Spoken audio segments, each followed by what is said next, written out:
జగన్మోహన్ రెడ్డి గారు ఏర్పాటు చేసిన ప్రభుత్వ వైద్య కళాశాలని ప్రైవేట్ పరం చేస్తూ ఉన్నాడు. ప్రైవేటీకరణ వల్ల ఆయన బినామీలకు మేలు జరుగుతుంది. ఈ రాష్ట్రంలో పేద విద్యార్థులకి, ప్రతిభావంతులైన విద్యార్థులకి మెడికల్ విద్య అందదు. మననే ప్రభుత్వం ఫీజులు ఖరారు చేస్తుంది. ఐదు మెడికల్ కాలేజీల్లో మేనేజ్మెంట్ కోటా ఫీజు 29 లక్షలు. అంటే ఇన్ని లక్షల రూపాయలు ఫీజులు చెల్లించి చదువుకునే స్తోమత ఉంటుందా? ఆల్ ఇండియా కోటా 50% సీట్లు ఉంటాయి. ఈ రాష్ట్ర వాటా 50% సీట్లు ఉంటాయి.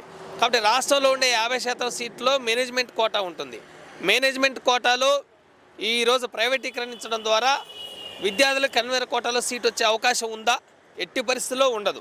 అందుకనే ప్రభుత్వము ప్రైవేటీకరించడం ద్వారా సీట్లు పెరుగుతాయి, అందరికీ సీట్లు వస్తాయి, మెరుగైన వైద్య విద్య అందుతుందని చెప్తున్న మాటలు ఏవైతే ఉన్నాయో ఈ రాష్ట్ర ప్రభుత్వం, ఇవన్నీ అసంబద్ధమైనవి, అసత్యమైనవి. నిజంగా ప్రైవేట్ పరం చేయడం ద్వారా మెడికల్ సీట్లు పెరుగుతాయనే వాదన కాసేపు నిజం అనుకుంటే, మరి ప్రభుత్వం ఎందుకు ఉన్నట్టు, ముఖ్యమంత్రి ఎందుకు ఉన్నట్టు, ఇన్ని ప్రభుత్వ వ్యవస్థలు ఎందుకు ఉన్నట్టు ఆయన సమాధానం చెప్పాలి. ఆయన దగ్గర సమాధానం లేదు.